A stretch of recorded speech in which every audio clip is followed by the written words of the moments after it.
So I just got back from watching Mockingjay Part 1 and it was amazing. I think it's definitely the best Hunger Games movie that they've made so far. Okay, so we start off and the first shot that we get is of Katniss and she's huddled into a ball and she has her hospital wristband on her, and that part actually came right out of the books, because in the books she says that she is repeating these things to herself to remind herself of the basics of who she is. She repeats that I am Katniss Everdeen, that I am from District 13, and she repeats that over and over again. After that we get the first real shot of District 13 from the inside. Jennifer Lawrence throughout this entire movie was so good. Just the way that she says things and her face as she reacts to whatever she's saying or whatever she's hearing is just so perfect. It's so believable. It's so believable coming out of her. I haven't read the book in about 2 years, so I don't remember every single detail, but from what I could tell, the movie was very close to the book. It was very true to the story and it was great. I actually tried to read the book last night. I got to page like 70, but then I fell asleep. I woke up and the book is right next to my pillow.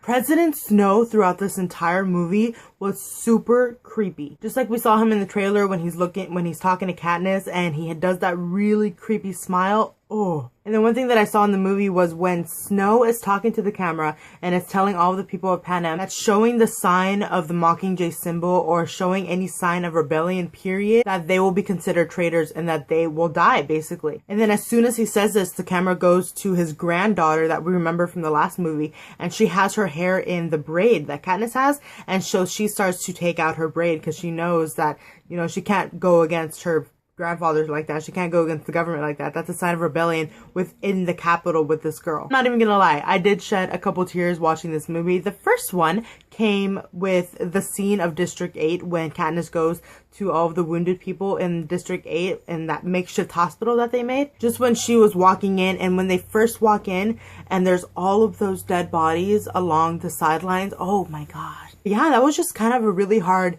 scene to watch because everybody was hurt in this hospital and half of them were dead. And so I did notice that we got a lot of Gale in this movie. I don't really like Gale. I never really cared for him in the books. I just thought he was kind of annoying in this movie actually. So this movie, this book, this story has a lot of political undertones to it, and it really showed in this movie. And there's a lot of stuff happening around the world right now, like in Ferguson and Hong Kong and Mexico, where people are just sick and tired of these political powers. I felt like it was a pretty crazy time for this movie to come out amidst all of this stuff happening around the world. So in this movie, we were introduced to Cressida and the rest of the camera crew, and I thought they were pretty awesome. Cressida was played by Natalie Dormer, who is an amazing actress. I've seen her in about the first and second season, I didn't watch all of it, but of the Tudors and in Game of Thrones, and I think that's all I've seen her. I started watching Elementary, you know, the American version of the show,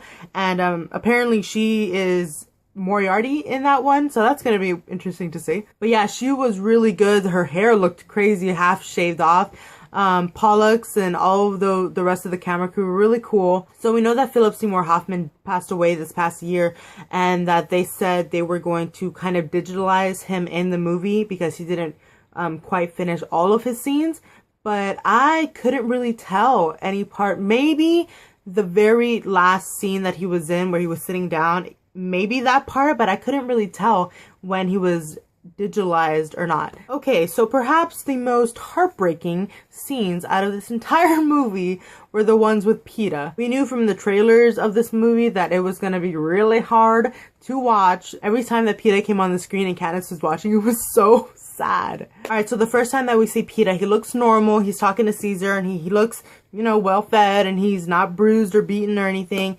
But then the next time we see him, he is a little bit skinnier. He looks like he has kind of a black eye, and he just looks a lot more beaten down and just worn out physically and emotionally. But then the third time we see him, he is just super skinny and his face is sunken in, and he's like, he looks like he's been beaten, and it's so hard to watch. And it was so hard to watch Katniss watching all of this because we know that she loves him, and it's just really hard for her to see him in emotional and physical pain, and she knows that he's being tortured and that the Capitol is using him, and it's, oh, it was hard. So since Catching Fire came out and all of us have been hypothesizing where Mockingjay was going to be cut off, we all kind of knew where it was going to be, and it was. Oh my goodness, but the last scene where Katniss and Peeta finally see each other for the first time.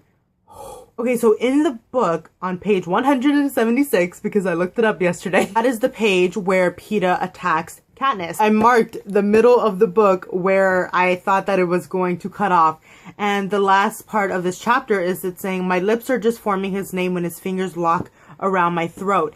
And that's all we get from the book. However, that scene in the movie was super violent and super graphic. It was really scary to watch because this is Peeta and Katniss, two characters that we love and adore. We've known Peeta as this loving pacifist who's just in love with Katniss and has had a really hard life himself, but has still come out on top and is just a great person.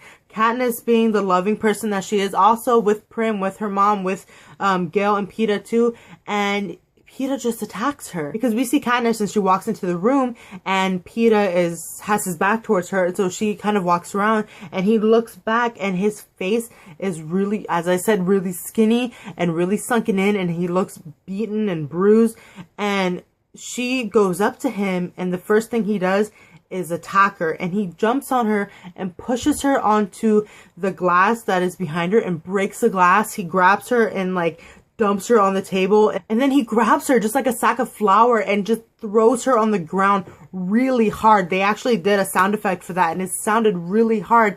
And so he's on top of her, choking the life out of her, literally. She looks like she's about to die from choking, and her eyes, the white parts of her eyes are turning red, and he's about to kill her until Boggs intervenes and knocks him out and saves Katniss. That part and the scene in District 8 were probably the craziest scenes of this entire movie, to me at least. I did love Haymitch when it actually came on screen because he, you know, was always funny as he is, and Effie and him were kind of funny when they were in that room together, and she's like, oh yeah, I like you better sober. Oh, and that's another thing with Effie. In the book, she's not really in the book, right? But they chose to include her in the movie, and I thought it was a really wise choice because the way that they included her in the movie was actually really smart. The entire movie had a really dark tone to it, and I felt that Effie was kind of the only one to brighten it up every so often. This movie especially had a really dark tone to it throughout the entire movie, and I really felt that Effie was kind of like the light and the humor whenever she came on screen, because, you know, even for such a dark movie, you need some kind of humor, even if it's just once and a silly little joke or something. You need it in a dark movie to remember that there is light and that there is good that can come out of such horrible things. I really felt that we needed her as the kind of humor in this really dark movie because she kind of symbolized, she was hopeful and she knew what the world was now because she had lived in the capital, but she realized what the capital really is and what the world has come to, but she still held out some hope. And she reminded Katniss when she saw her of Cinna and the people that she loved that she needed to keep on going for. Oh, and I did love that throughout the movie, Katniss would show the little pearl that Peeta gave to her in Catching Fire. They never mentioned it, but we knew that that was her holding on to Peeta all the time because she always had the pearl. Alright, let's talk about Mr. Finnick Odair for a second. He was perfect throughout this entire movie. So in this movie, we finally get to learn a little bit more about Finnick's backstory. And by doing this, I don't remember if in the book, Finnick was the one to say that Snow had the sores and that's why he always wore the rose. I don't remember if he was the one that said it in the book. The way they did it in the movie was just flawless. It was great. And then the scene of the reunion with Annie was just so heartwarming. It was so cute. And then we get about that 3-second shot of Joanna and she just looked beat. They had shaved her.